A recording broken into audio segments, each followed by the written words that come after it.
जय हिंद दोस्तों, स्वागत है हमारी कानपुर डिफेंस एकेडमी पे। मेरे पास बहुत ज़्यादा कमेंट आ रहे थे कि सर हमको जैसे रैली भर्ती में जाना है तो वहाँ पर हमको कौन कौन से डॉक्यूमेंट लेके जाना है। और तो मैंने क्या किया कि एक वीडियो जो अपलोड किया है, सबसे पहले मैंने आपको डॉक्यूमेंट का वीडियो अपलोड कर दिया है, तो उस वीडियो को आप देखना मत भूलिएगा बिल्कुल भी। सेकेंड, हम आज बात करने वाले हैं कि सबसे पहले जब वहाँ आप जाओगे तो सबसे पहले आपका भर्ती स्थल पर जब आपकी मेन गेट पे एंट्री की जाती है तो वहाँ पे आपका क्या चेक किया जाता है। तो बच्चों बता दें कि जब भी आप वहां पे जाएंगे, गेट पे एंट्री करेंगे तो सबसे पहले वहां पे आपका एडमिट कार्ड चेक होगा। एडमिट कार्ड आपका किस तरह का होना चाहिए, क्या सर कलर ले जाएंगे, क्या सर ब्लैक एंड व्हाइट ले जाएंगे। तो इन चीज़ों का बहुत ज़्यादा बच्चों में डाउट रहता है। बहुत बच्चे कलर एडमिट कार्ड लेके पहुंच जाते हैं। तो आपको बच्चों कलर एडमिट कार्ड नहीं ले जाना है, आपको वहां पे black and white admit card लेके जाना है जो कि HD प्रिंट होगा। HD में क्या होता है, जब आप अपना एडमिट कार्ड निकलवाते हो तो एक एक अक्षर बिल्कुल आपका स्पष्ट तरीके से निकलता है, क्योंकि ऊपर जो QR कोड होता है उसी को जब आप अंदर एंट्री करते हैं तो उसी QR को ही आपका स्कैन किया जाता है। तो ये देखना कि हमारा जो एडमिट कार्ड है क्या उस पर जो ऊपर जो बारकोड लगा हुआ है वो पूरा स्पष्ट दिखाई दे रहा है, आपका नाम स्पष्ट दिखाई देना चाहिए, आपकी डेट ऑफ बर्थ स्पष्ट दिखाई देना चाहिए। अगर ऐसा नहीं है, आपका एडमिट कार्ड डल है या भद्दा पाया जाता है तो आपको फिर एंट्री नहीं करेगा। जब तक आपका वो बारकोड स्कैन नहीं होता है तब तक आपकी एंट्री नहीं होती है। तो इस वजह से जब भी आप एडमिट कार्ड निकलाने जाएं उससे कह दें कि HD में निकालिए, और दूसरी चीज क्या है कि स्पष्ट निकालिए बिल्कुल, और आपको ब्लैक एंड व्हाइट निकलवाना है। ये हो गई आपकी पहली चीज। इसको लेके आप एंट्री कर लेते हैं। एंट्री करने के बाद अंदर जब जाएंगे तो आपकी जो मेन गेट पे डॉक्यूमेंट चेक होते हैं वहां आपको निवास प्रमाण पत्र, डोमिसाइल सर्टिफिकेट होना चाहिए, हाई स्कूल 10th की मार्कशीट होनी चाहिए, और अगर आपने कक्षा 8 पास से किया है या इंटर पास से आप फॉर्म डाला हुआ है तो वो डॉक्यूमेंट आपके पास होने चाहिए। हाँ, एक इंपॉर्टेंट सूचना, बहुत ज्यादा मेरे पास बच्चे कर रहे थे सर मेरे पास तो 10th की मार्कशीट थी नहीं, मैंने ट्रेडमान का जो फॉर्म भरा है वो कक्षा 8 पास से भर दिया है। बच्चों, कक्षा 8 पास से आपने फॉर्म भरा है तो आपकी जो मार्कशीट है उस पर काउंटर साइन होना अनिवार्य है। अगर आपने हाई स्कूल से फॉर्म भरा है और आपने प्राइवेट हाई स्कूल किया है तो प्राइवेट हाई स्कूल की मार्कशीट पे आपका काउंटर साइन होना अनिवार्य है। अगर आपका काउंटर साइन नहीं है तो आपको रिजेक्ट कर दिया जाएगा, फिर आपका वरीयता को भी निरस्त कर दिया जाता है, फिर आप वापस आ जाएंगे। तो इस वजह से जब भी आप अपने वहां पे डॉक्यूमेंट लेके जाएं तो आपके बिल्कुल सही डॉक्यूमेंट होने चाहिए। अगर आपने कलर का फॉर्म भरा है, टेक्निकल का फॉर्म भरा है तो आपको इंटर की मार्कशीट लेके जानी है। इसके बाद आते हैं सबसे मेन चीज कि मान लीजिए सर रनिंग हो गई, रनिंग के बाद हमारे कौन कौन से डॉक्यूमेंट लगते हैं। क्या सर ओरिजिनल डॉक्यूमेंट चेक किए जाते हैं, सर फोटोकॉपी के सेट कितने होते हैं। तो बच्चों, आप फोटोकॉपी के जो पूरा सेट रहेगा वो जो मैंने पहला वीडियो डाला है, जितने भी डॉक्यूमेंट उसमें बताए हैं उन सभी डॉक्यूमेंट की मैं PDF भी आपको अपलोड कर दूंगा। तो उन डॉक्यूमेंट पे अगर आपके पास फादर का रिलेशन है तो आप रिलेशन सर्टिफिकेट लेके जा सकते हैं। अगर आपके पास NCC है तो NCC का सर्टिफिकेट लेके जाइए। हाँ, NCC में भी बहुत ज्यादा डाउट थे बच्चों के कि सर मान लीजिए मैंने उस समय NCC A का सर्टिफिकेट लगा दिया था और B का लगा दिया था सर, C का लगा दिया था सर, लेकिन मैं C में फेल हो गया तो अब क्या होगा मेरा।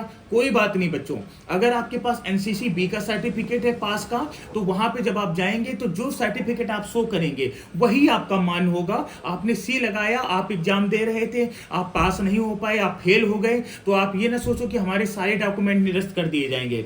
जो आपके पास वहां तत्काल पे मौजूद होगा वो आपका मान होगा।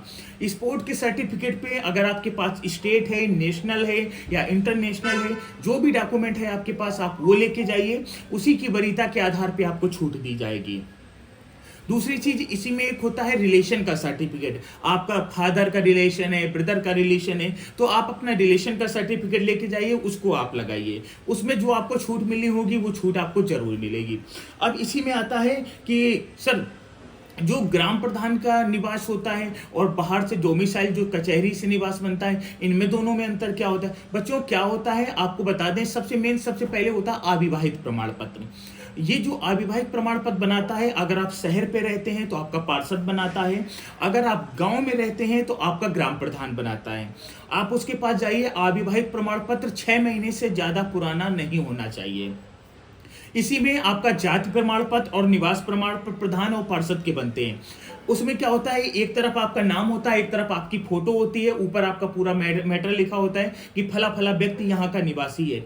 लेकिन जो आप ग्राम प्रधान से या पार्षद से जब आप बनवाएंगे निवास प्रमाण पत्र को, तो उसमें जब आप फोटो अपनी चस्पा करेंगे तो फोटो में आपको तिरछे साइन करना है। आपने देखा होगा कुछ फॉर्म आप भरते हैं तो हमेशा तिरछे साइन किए जाते हैं, आधा फोटो में रहता है आधा बाहर रहता है, तो उस तरह के आपको साइन करना है। इसके बाद आपको बता दें, जाति जनरल हो, ओबीसी हो, एससी हो, एसटी हो, सभी का जाति प्रमाण पत्र होना आवश्यक है। आप सर जाति, हम तो ब्राह्मण है सर, हमारी जाति तो लगती नहीं बेटा, लगती है। उस जाति को बनवाने के लिए आपको क्या करना है, सबसे पहले लेखपाल के पास जाना है। लेखपाल आपको लिख के देगा कि फला फला आदमी जनरल के कैटेगरी से बिलोंग करते हैं। फिर वो वहाँ से लिखने के बाद वो जो रिपोर्ट होती है आपकी, वो कानूनगो के पास जाएगी, कानूनगो रिपोर्ट लगाएगा।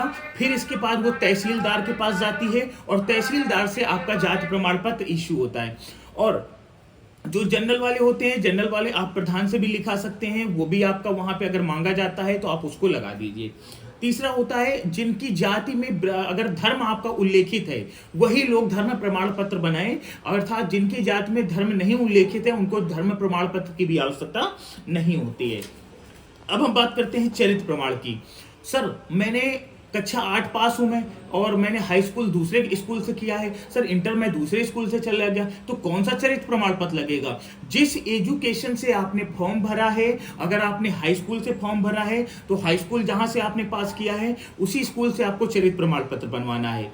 अगर आपने कक्षा 8 से फॉर्म भरा है, कक्षा 8 किसी अन्य स्कूल से किया है तो आपको कक्षा 8 का प्रमाण पत्र बनवाना है। अगर आपने इंटर से फॉर्म भरा है तो जहां से आपने इंटर पास किया है आपको वहां का चरित्र बनवाना है। समझ गए मेरी बात? इसके बाद आते हैं, हाँ एक चीज और बता दें, जैसे आप जाति प्रमाण पत्र बनवाने गए मान लीजिए, और दूसरी चीज जाति प्रमाण पत्र बच्चों आपका 2 तरह से बनता है। पहला आपका बनता है तहसील से, दूसरा बनता है आपका प्रधान से। तहसील में आपका जैसे आपकी जात मेंशन है, ओबीसी हो गए, एससी हो गए, एसटी हो गए, इनको जात का सर्टिफिकेट बनवाना बहुत ही जरूरी होता है। लेकिन अब जनरल का भी जात प्रमाण पत्र बनने लगा है, तो जात के लिए क्या करना है, सबसे पहले आप जो लेखपाल होता है वो लेखपाल रिपोर्ट लगाएगा, कानूनगो के पास जाएगा, कानूनगो उसको चेक करेगा, इसके पास वो तहसीलदार के पास जाता है और तब जाके आपका जात प्रमाण पत्र बनता है। जात प्रमाण पत्र 2 तरह के होते हैं, पहला होता है आपका राज्य स्तरीय और दूसरा होता है केंद्र स्तरीय। अगर हो सके तो दोनों बनवा के रख लीजिएगा, दोनों ही आपके पास हैं तो कोई दिक्कत नहीं है। अगर नेशनल का मांगा जाए तो वो दिखा दीजिए, नहीं राज्य का तो आपका लगता ही है। इसके बाद जो जाति प्रमाण पत्र बनता है वो बनता है ग्राम प्रधान के द्वारा। जब आप ग्राम प्रधान से जाति प्रमाण पत्र अपना बनवाएं तो क्या करना है, एक तरफ आपके सिग्नेचर है, दूसरी तरफ फोटो चस्पा होगी, तो फोटो के ऊपर ही आपको साइन करना है, क्रॉस साइन करना है, आधा फोटो पे आधा बाहर। ये हो गया आपका जाति प्रमाण पत्र। अगर आपकी जात में आपका धर्म उल्लेखित है तो ही आप धर्म प्रमाण पत्र बनवाएं, अन्यथा बिल्कुल भी ना बनवाएं। इसके बाद आपको बता दें जो इंपॉर्टेंट होता है डॉक्यूमेंट, चरित्र की बात देखिए हम कर ही चुके हैं, आपसे अविवाहित की भी बात कर चुके हैं। हाँ एक चीज याद रखें, जब भी आप निवास प्रमाण पत्र प्रधान से बनवाएं या जाति प्रमाण पत्र बनवाएं तो कोई भी कटिंग मत करें। जैसे आपका नाम है रघुवीर सिंह, आपने क्या किया, रघुवीर कुमार लिख दिया, तुमने देखा कि मार्कशीट पे रघुवीर सिंह था, आपने रघुवीर सिंह कुमार को काट दिया और रघुवीर सिंह कर दिया। याद रहे बच्चों, आर्मी में किसी प्रकार की कटिंग को बर्दाश्त नहीं किया जाता है, तो आपका कोई भी कटिंग नहीं होना चाहिए। अगर कोई गलती होती है आप उसको फाड़ के फेंक दीजिए, तुरंत दूसरा प्रोफार्मा ले लीजिए और उस पे आप बनाइए। नेक्स्ट आपको बता दें, रिलेशन, एनसीसी, स्पोर्ट, जो भी आपके पास डॉक्यूमेंट है आप उनको लेके जाइए। जो आपके पास वर्तमान में मौजूद होंगे वही डॉक्यूमेंट आपका मान होगा। मान लीजिए आप एनसीसी धारक हैं, आपने सी के लिए लगा दिया कि मैं एनसीसी सी पास हूँ, आपका एग्जाम हुआ, रिजल्ट नहीं आया था और आप फेल हो गए, तो जो एनसीसी बी का सर्टिफिकेट आपके पास पास वाला है आप उसको ले जाइए, एनसीसी बी का ही आपका मान्य किया जाएगा। बच्चों इसके बाद हम आपको बता दें कि 10 रुपये का जो स्टाम्प पेपर होता है उस पर आप सेल्फ नोटरी करा के ले जाइएगा, वो कंपलसरी होता है। आप कचहरी में जाएंगे, कह देंगे आर्मी में जा रहे हैं, तो वो पूरा बना के दे देते हैं कि दिए गए सारे दस्तावेज सही हैं, किसी प्रकार की त्रुटि पाई जाती है तो अभ्यर्थी स्वयं जिम्मेदार होता है, बहुत सारे पॉइंट होते हैं वो आपके लिखे होते हैं। इसके बाद आप याद रखना बच्चों, ऐसा करिएगा, आप 2 फाइल बना लीजिएगा। एक फाइल बना लीजिएगा पहले की, एक बाद की। रनिंग के पहले कौन से डॉक्यूमेंट आपको दिखाने हैं और बाद में।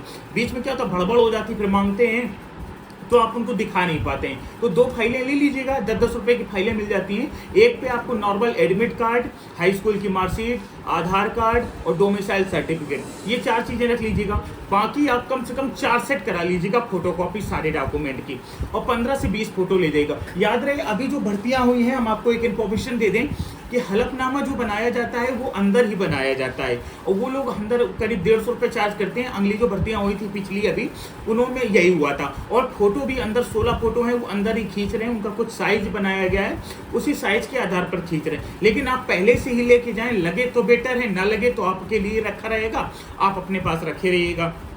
तो ये चीज़ इतना जरूर करिएगा। तो 2 फाइलें बना लीजिएगा, एक में आप एडमिट कार्ड रख लिया, मूल निवास रख लिया, मार्कशीट रख लिया और आधार कार्ड रख लिया। दूसरे में सारे डॉक्यूमेंट जो हमने आपको पहले वीडियो में बताए हैं, उनकी सभी की फोटोकॉपी करा के क्रम से रख लीजिएगा। तो इन डॉक्यूमेंट को ले जाना मत भूलिएगा। और एक चीज़ और बता दें, आप देखते हो कि हमारे ग्राउंड पे लगातार 1600 मीटर के टाइमिंग टेस्ट होते हैं, और शायद यूपी में किसी भी एकेडमी पे इतना बड़ा टेस्ट नहीं होता होगा, क्योंकि ये 1600 मीटर का जो टेस्ट है ये हमने ने शुरू किया था। कॉपी वाले बहुत हैं, कॉपी करते रहते हैं, लेकिन जिस तरह से 1600 मीटर के टेस्ट हमारे यहाँ कराए जाते हैं, यूपी की किसी एकेडमी में ऐसा टेस्ट नहीं होता होगा। अरे बहुत लोग, तो आपको बता दें, लोग अपने चैनल में क्या करते हैं, हमारा कानपुर डिफेंस फिजिकल एकेडमी नाम लिख के अपना नाम लिख देते हैं, आगे टैग बना देते हैं। लेकिन कानपुर डिफेंस फिजिकल एकेडमी केवल एक ही ब्रांच है और नौबस्ता बम्बा चौराहा पे चलती है, इसके अलावा कोई ब्रांच नहीं है। लेकिन वो लोग हमारी एकेडमी का यूज करते हैं, सब्सक्राइबर रखे हैं मिलियन में, लेकिन टैग किसका यूज करते हैं, हमारा टैग करते हैं। तो उससे हमको कोई फर्क नहीं पड़ता है, आप टैग करिए, अच्छा ही है, इससे हमारी और पॉपुलैरिटी बढ़ती है। तो आपको बता दें बच्चों, जो 1600 मीटर बच्चे कहते हैं ना, सर क्या हम एक 10 में पहला चक्कर भाग जाएं, क्या एक 15 में पहला चक्कर भाग जाएं, क्या एक 20 में जाएं, किस तरह से दौड़ें। तो आपको बता दें बच्चों, अब जो बैच आपके बन रहे हैं वो 100-100 के बैच बनेंगे। 100-100 बच्चों को बैठाला जाएगा एक एक बैच में। एक दिन में करीब वही, अगर 1000 बच्चा बैच पहुंचता है तो 10 बैच हो गए, 1200 पहुंचता है तो 12 बैच हो गए। तो इस तरह से आपके बैच चलने वाले हैं। क्या करना है आपको, मान लीजिए आप पीछे बैठ गए, अब कहते हो सर हम आगे कैसे निकले। तो पहला चक्कर आपको इस स्पीड से चलना है कि आप 30 से 35 बच्चों में आ जाओ। फिर दूसरे चक्कर में आप आए तो आपको करना है कि 25 से 30 बच्चों में आ जाओ। जब तीसरे चक्कर में आए तो आपको करना है कि 20 से 25 बच्चों में आ जाओ। और जो चौथा चक्कर होता है बेटा, उसकी कोई टाइमिंग नहीं होती है, उसमें केवल आपको अपना लक्ष्य दिखाई देना चाहिए कि मुझे जैसे ही ग्रुप 1 बुलना चालू हो, तो अगर आपकी स्पीड ग्रुप 1 लाइक है तो ग्रुप 1 में घुस जाओ, अगर आपकी स्पीड ग्रुप 2 लाइक है तो ग्रुप 2 में हो जाओ। आपको ऐसा नहीं बनना है कि आप रस्से में फंस जाओ। पहले क्या करते हैं लोग, एनर्जी बचा के रखेंगे, सोचेंगे पहला चक्कर हम आराम से जाएं। जब आप पहला चक्कर आराम से जाओगे तो पहला चक्कर जब पूरा हो रहा होता है, उसके 10 सेकेंड पहले ही फौजी भाई क्या करते हैं हमारे, कि 20 से 25 बच्चों को समेट के अंदर कर देंगे।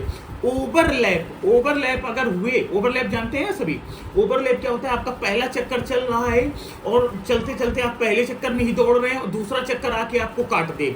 अगर दूसरे चक्कर ने आपको काट दिया तो आपको तुरंत उठा के फौजी भाई अंदर कर देंगे। तो वो आपको ओवरलैप ग्रुप पे नहीं घुसना है। अगर ओवरलैप वाले रहोगे तो जिंदगी भर बाहर ही बने रहोगे। तो आपको ऐसा बनना है कि आप ओवरलैप ना बन के 30 से 35 बच्चों में पहले चक्कर में आ जाएं। अगर आप ऐसा कर लेते हैं तो कोई माई का लाल आपको रेस पे अनफिट नहीं कर पाएगा। इस चीज का मेरी बात को कान खोल के याद रखना और इस वीडियो को देखना ना भूलना। बाकी कोई डाउट है आपको तो आप हमसे कमेंट करिए, हमारा व्हाट्सएप नंबर है, हमारा टेलीग्राम पे नंबर है, आप कमेंट करिए, मैं आपको सही जानकारी दूंगा। जय हिंद, जय भारत। मिलते हैं 16 नवंबर को भर्ती स्थल लखनऊ पे।